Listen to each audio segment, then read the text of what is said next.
The Coach and the Casual, back in fabulous Las Vegas. I'm your co-host, Ramsey Nijum. Today we have Matheus, Camilo. We're going to talk to this up-and-coming fighter.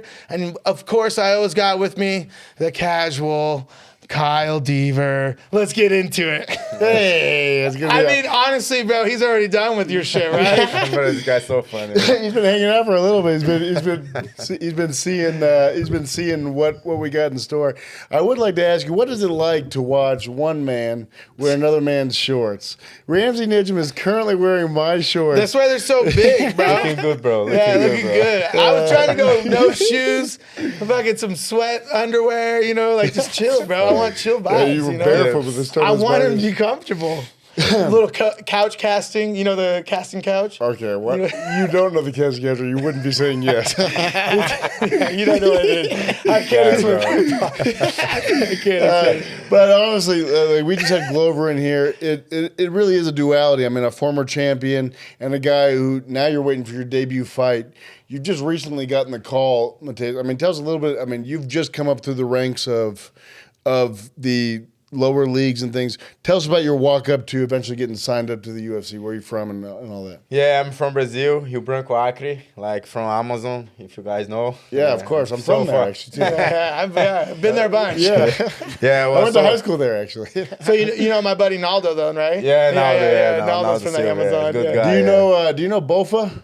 No, I don't know this guy. Both of these nuts? Just kidding. Anyway, go ahead.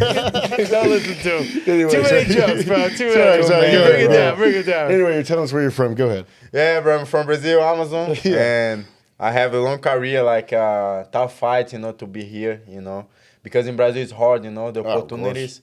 So I have to move to America when my life... How old are you now? 24. Oh, I just turned 24. So when did you start training? 12 years old. Yeah. Damn. That's the Where thing. at? In Brazil. Like what gym do you... Yeah, my hometown gym, like small gym. Oh, small yeah, one? I started training Jiu-Jitsu and kickboxing. Did you have to move to like a big city? Yeah, I moved to Rio de Janeiro. Okay. Nova União. Oh, no. Okay, with Coach José da Aldo. Pederneiras, José Aldo, and a lot of guys. Yeah, cool. Yeah. And so now you were living in Rio, and then you just 5 years ago came to America? Yes, exactly. 19? Exactly. Yes. Moved on 20. I just 20. turned 20. Yeah. The tough part, I'll say, like, how does one, like, we meet a lot of guys who get into fighting late. How do they ever expect to compete with a guy who started when he was 12 years old? I mean, 12 years old, most kids are doing, video games and things. That's insane. What a head start. I mean, Ramsey, you don't want your kid to fight. I don't want my kids necessarily to fight, but I have my daughter in jiu-jitsu now. Yeah, your daughter does jiu-jitsu now. Yeah, but that's more like because it would be cool to do it. But like Mackenzie Dern, for example, started doing it when she was like 4 years old. It's like, unless somebody starts their kid young, it's like impossible, don't you think? Who's a good example of somebody starting when they were older, lately? Volkanovski. Oh, that's true. Yeah, Volk is the greatest example of that, I think. But I think the average now is like you. Yeah. Like, you know what I mean? You're not going to be meeting guys that are like, oh, I started in 28 and I'm in the, Yeah. It's now like, oh, I've been doing this since I was a kid. So what weight are you right now fighting? Right now I'm lightweight. Lightweight? But before I was featherweight. Yeah. Okay, so all my you- career was in featherweight. And one time I made bantamweight as well, like 35. Yeah, it was crazy. What made you move up? My weight, my body Yeah, getting bigger? big, yeah. Yeah, but you look like you could make 35 still anyway. This guy. You look like you could make maybe 205. I would put him in the bathtub and like, Actually, yeah, the heavyweight. You can maybe make the heavyweight I'd have limit to make 265. You think you can make 265? fuck no, bro. Well, dude, what's it like? So you come up, you move up to Rio, and you're around. I mean, obviously, José Aldo is one of the greatest of all time. Yeah. You get to travel with him and train with him. Does that light a fire under your ass? Like, okay, this is something that I want. Because a lot of guys, they go to a gym like the Pit in Salt Lake, and they're like, oh, I want to be like Ramsey Nijum, right? And I'm like, oh, don't do that. But you get to see somebody like Don't want to be like me. But you get to see somebody like José Aldo. I mean, does that light a fire under? Did he see something in you, or you didn't talk that much? Or? Yeah, man, like it was very different for me because in my hometown it's very small. We don't have like big fighters like superstars. So when I moved to Rio, was very like good thing for me. Like it's different. So I was like that from Rio. I start like that's what I want for my life, you know, because I seen José Aldo train, you know, he's a ex-champion, you know, and legend, right? So that was dope, man, for me.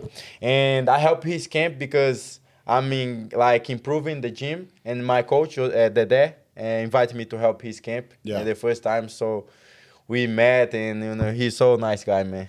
That's cool. Yeah. He's a really So nice humble, guy man. every time. Is man. it For me, tough? it's the best. Yeah, really. Like yeah. I've only heard, you know, one of my favorite stories was when like the UFC. I was just off like the Ultimate Fighter, so it's like 2012.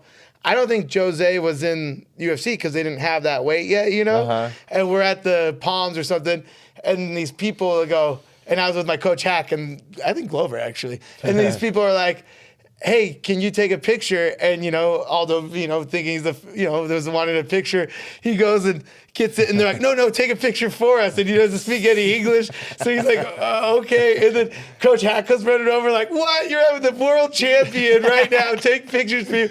And he was like, no, it's okay, Coach. Like, okay, Coach, I'll take the pictures. And we're like laughing. He's humble, bro. Yeah, humble guy. And humble at that guy. point, Simple guy, man. yeah, at that moment, I was like, bro, this is the most humble world champ I've ever met. He was like, sure, I'll take a picture for you. He don't care, right? He didn't Yeah, care. bro. He was just being nice. Well, even with being world champ, when you're that size, it's important to be humble. Yeah. He would fuck, you know, he was talking shit to Marab. Man, fuck. And I literally had to like pull Marab off him. He was gonna kill him, bro. And then he was gonna break his knee, bro. He do that leg he had him in a bro. heel hook, and he was going hard. And Kyle's like, and he wouldn't let go.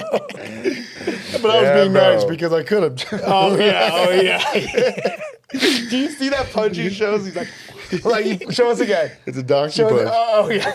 How it is? Because that's how I'm used to getting my wife in the back of the head. And she looks back and goes, "Can you hit me harder, please?" Okay, so you get to Rio, you start learning some things. How do you even get to the U.S.? I mean, Yeah, it's gotta be difficult. Was funny story. Like was in the pandemic, my friend Bruno Capelosa and Ron Max, he gonna fight in the PFL. So they need a corner. Yeah. So they call me, hey Matheus, you wanna come? Because no one have visa. Yeah. I mean, the only guy in the gym have the visa to come. You sick. know? Yeah, hell yeah. And I told you, yes, for sure, man. Yeah. And I came and stay here, you know, forever. That's so sick. Hell yeah, brother. Hell yeah. Yeah, because my opportunity to change my life, you know, Yeah, man. and now to you're- make my dreams come true. Why you know? would you go back, bro? Yeah, you know, man. and now I you're come all, from so far, man. yeah, know. and now you're employed by the UFC, Yeah. so it's like you have all the visas Yes, and like, everything like when that. the opportunity show up, Yeah.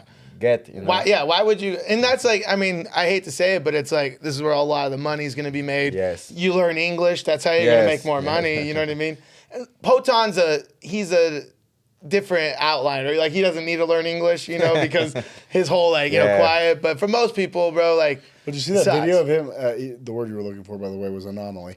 Anomaly, thank you. But you see that video with him and Kamaru just recently in the No. locker room, where he was speaking good English, Oh yeah, bro. and Kamaru was like, "Hey, don't let him know you speak English." Yeah, bro, he doesn't speak that good. He said, Maybe he learned, yeah. He said, Yeah. if you talk slowly to me, I can get it. He's getting good. He's getting better, yeah. And like, and if you talk slowly, he'll understand. But then he's always like, Plino. You know, how's it feel like, because now you're in the UFC, you're waiting for your debut fight, but there's such a, it's almost like clan mentality, like tribe mentality between Brazilians and like Caucasus, you know, the Russians, you know, because who's the best grappler? Because it was always Brazilian Yeah, Jiu-Jitsu, but now it's Sambo, Russian wrestling and all that. Yeah, the Sambo guys. How do the Brazilians see like the Khabibs and all them? How do they see the rivalry? Like for me, I have a lot of respect for Habib. You know, like I like how he fight. You know, he not just like sambo. He trains jiu-jitsu as well. You know, so he mix it. You know, so I think he's a smart guy. But I think Brazilians have to learn new things too. You know, when I come to US, I'm start learning like wrestling. You know, not just jiu-jitsu. You know, wrestling, and I put in my game. You know, I think the MMA game is this now. You know. Do you think a wrestling, because Ramsey's talked about this, do you think wrestling is the best base for MMA, or do you think jiu-jitsu? Bro, like, I think the rest is the, how can I say, like, the, Glue. yeah, for the, if the fight gonna be on the feet, on the ground, you know? I think yes. It's for deciding factor. So answer, yeah. Yeah. For sure, bro. Because it's just like, I mean, and this was the other night, we had a local fight, and one of the local guys was fighting, who's a really good brown belt Yeah. jiu-jitsu, and he would have beat the dude in a jiu-jitsu match, beat him in a kickboxing match, but the other guy just kept on taking him down, and he was throwing up submissions, but if you don't get the submission, you lose the fight, and he ended up losing the decision, got tired, so it's kind of like, man, the wrestling, and just the way the judges score, the wrestling just scores so big. I think MMA fighter have to be complete, right? Like, have to... I think, though, it's really become an explosive boxing wrestling match. Yeah. You know what I mean? Like, because it's so, like, because you can't do your jiu-jitsu, because if you are, as soon as you set something up, oh, time's up, stand up, back in the corner, you know what I mean? Which happened to me. I was on someone's back, body triangle, round ends, get up and lose the fight then. And I was like, man, I would have left me there for a few more minutes, you know, or even another 30 seconds. Yeah. So that's why I've kind of believed that wrestling, or the MMA has become an explosive wrestling kickboxing match. You know what I mean? And I think the rules, the breaks, the way that they the way the fights finish, you know, it's just very, and I agree. And my back doesn't like wrestling anymore. I hate wrestling. I got hurt yesterday. Me too, bro. Wrestling. Yeah. But I have to train. You have to do it. Especially my division, like, is the great wrestlers. All the wrestlers, bro. There's not one non-wrestler. Yes. The champions are wrestlers. Yeah, and all the top 10 guys. The only one is Dustin, and you know, and he's on his way out. He's the one lightweight that managed to be in the top without wrestling.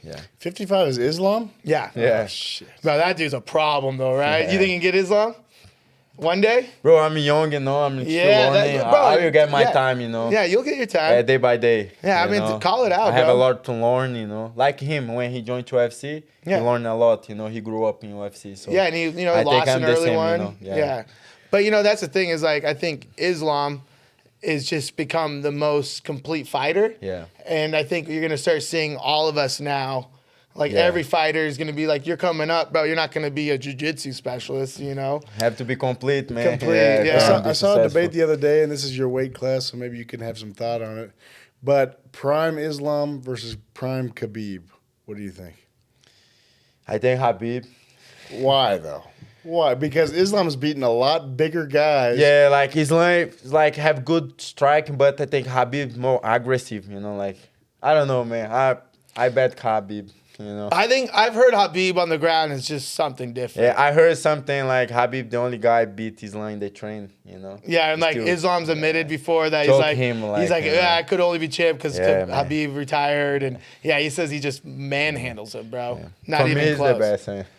I think it's my opinion, bro. Yeah, I think Khabib was just like his brain just is on a different wavelength. Well, Khabib almost lost to a couple of guys. I mean, he almost lost to Dustin. For Tibau, right? As people say. And Gleason Tibau, I was there at that fight. I thought Gleason won. I remember watching. I was watching it and I was like, bro, that was wild.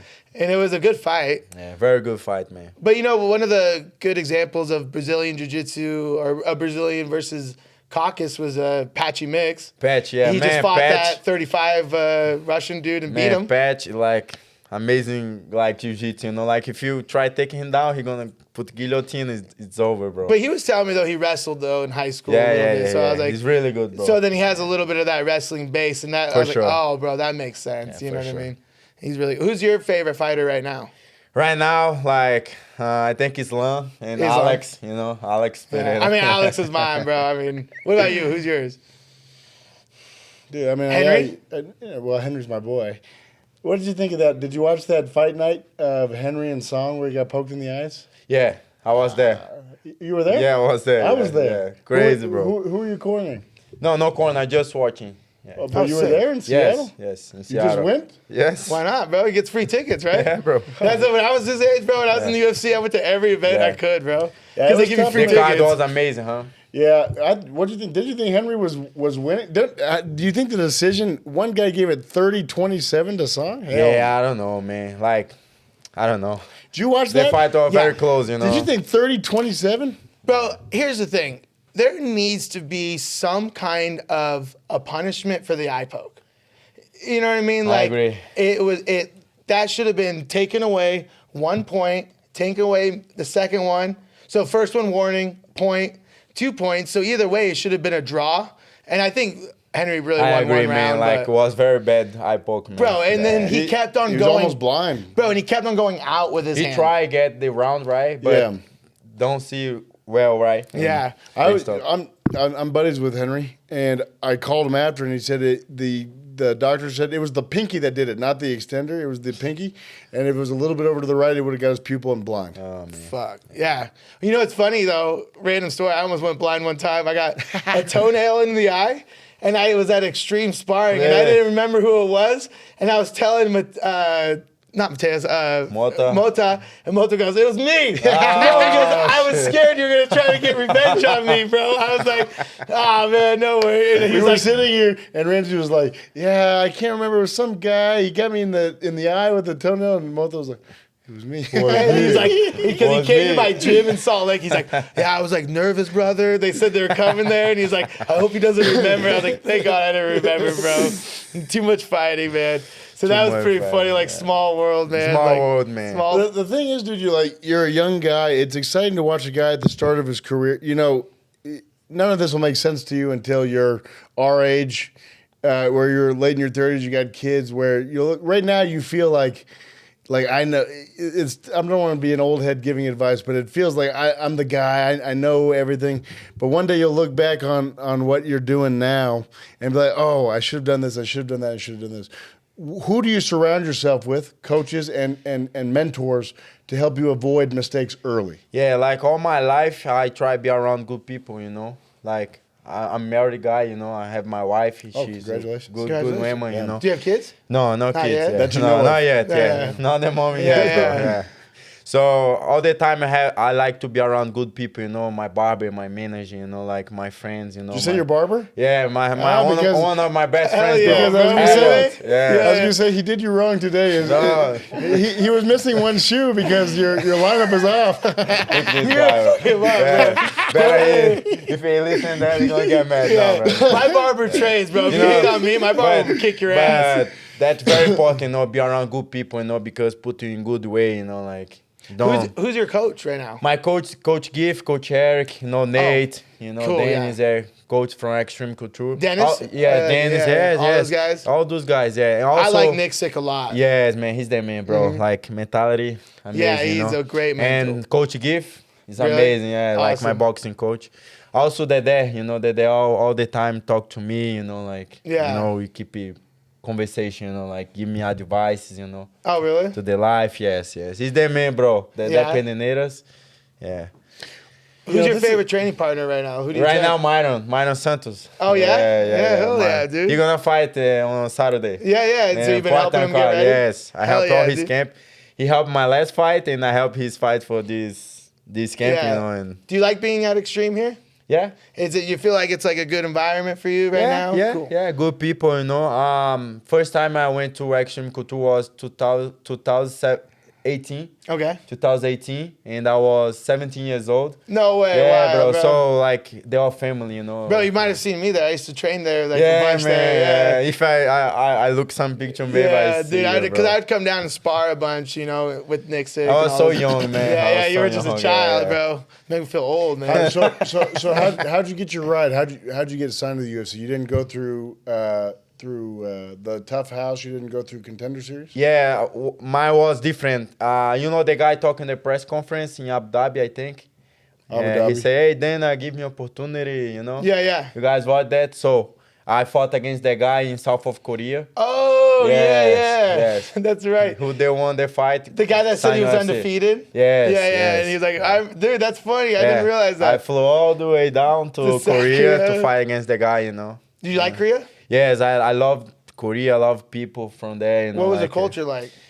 Like they're very polite, you know, Yeah. and like very humble and like warriors, you know. Oh, like, yeah? I love it. You know, Yeah. inside the arena, like you feel like it's samurais, you know, like Oh, warriors. sick, They don't dude. joke, they don't play around, you know, like very focused. I love it. You know? My mom was just there. She told me like she was waiting for like a subway or something, and there's like these young kids like whispering and talking, and this old guy comes over like shh, quiet, and she's like everyone's like very somber, Yeah, man, like they are very respectful. very and she's like very respectful, yes. clean. Yeah, very Yeah. clean. That's good cool. people, humble, you know, like That's very actually friendly. You know? Have you ever been to Japan or Never. Just like Just South of Korea. and then Brazil and here? And Brazil and here. Oh, yes. sick, bro. Yeah, also Bolivia, but Yeah, that's similar. because it's both with my hometown, you know. Probably similar. They just speak Spanish, right? Yeah, little bit. It's Spanish Brazil.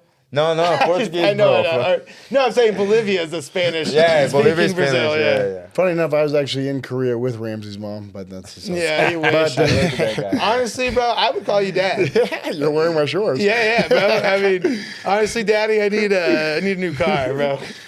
What's it? So you got the call just off of that guy getting some hype or what? Yeah, they call me to fight against that guy. I say yes, bro. I'm going to work. You know, I'm taxi cab. Okay. And I'm going to work, and my manager call me and say, hell yeah, let's go. Lance? Yeah, Lance Yeah. call me. I have opportunity for you. You want? I say, of course, doesn't matter. Yeah. Let's go. You know. That's what, And that's good, though. I mean, you have someone like Yeah, Lance. Lance like is I the told man. you, like if the opportunity show up, grab. You know. Yeah. Don't lose that. That's something that's not talked about a lot, though. We know Lance. He's a very cool guy. We like him.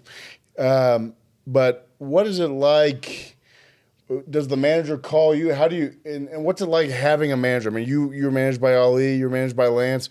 They call you, and do they tell you what you need to do, or do they give advice? What is a manager-managee relationship like? Yeah, me and Lance, we like brothers, you know. Like we have a good relationship. It's not just a managership, you know. Like he advised me, you know. We have like good relationship, you know. Yeah. He's good, you know. Yeah, that's like what I was saying to Mota. Like Mota, I was like, bro, you at the end of the day, like you are your person as long as you have like someone that's getting you pushing. Yeah. That's good. Because no matter what, you got to give 10% to somebody.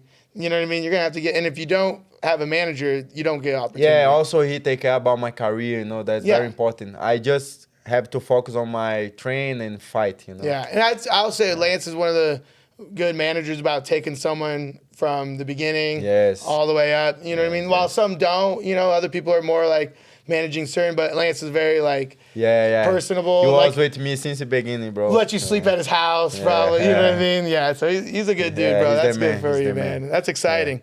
So then, no fight scheduled right now? Not yet, but I hope soon. Who would you want to fight? Doesn't matter, bro. Oh, come on, say somebody. Bro, for me, doesn't matter. You know, like who they call me, I'm gonna fight. You know. All right. I'm a fighter, man. What if let's say I'm Sean Shelby, and you go, Yeah, Sean Shelby. yeah. So hey, you know, bro, I'm actually asking you, who do you want to fight? Yeah, man, I will tell him it doesn't matter. You the boss. And Bro, then Sean Shelby. if you don't tell me, you're out of the UFC. If you don't say anything, you're Sean cut. Shelby never gonna ask you this for But any he fight, might I be. think, bro. Who knows? Are you serious? He does all the time. He called I me do one time. think. No, but I've gotten that I don't before. think so, man. Yeah, when I was coming up, bro, Joe Silva would Really? send me an email, be like, out of these three guys, which one do you want to fight? And I'd be like, that guy. You know what I mean? If you're like, you know, they like you, like me and Joe Silva. Yeah, of course. Like, and like Lance, you know, obviously he's like really close with Sean. But I'm just saying, let's say Sean calls you right now and he's like, bro, you got to tell me a name or I'm fucking cutting you. Bro, I don't know, bro. I have no idea, bro. or it's Pajero. Well, I do have a surprise for you. Sean's on the phone. Yeah. How funny would that be, bro? That'd be so funny. Give us a fucking name. Yeah, give me a fucking name or nothing.